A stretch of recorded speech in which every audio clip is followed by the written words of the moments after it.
800 years ago, this charter was sealed by King John, and it expressed the importance of the rule of law, the importance that nobody should have their liberty taken away, except with a fair trial conducted by their equals.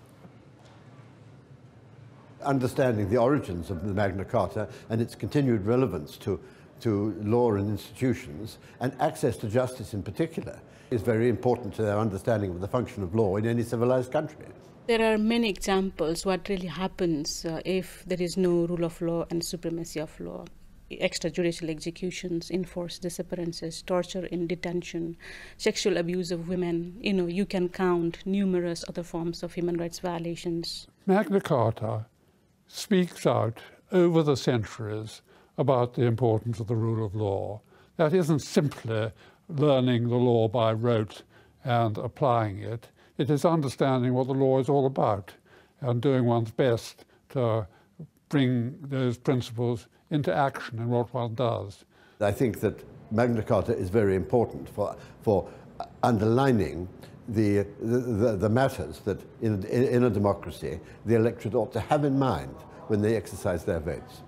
In absence of rule of law, any efforts to consolidate democracy doesn't bring any fruit.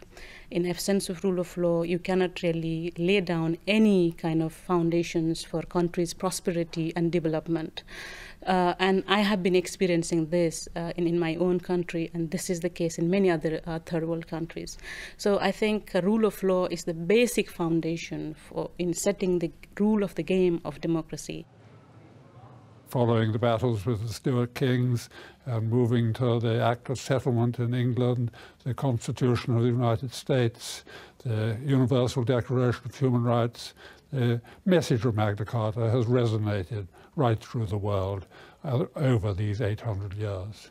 It's so important for us to really remember what we achieved and continue to cherish that, and reaffirm our commitment to rule of law, justice, access to justice for the victims who have been suffer from all kinds of human rights violations.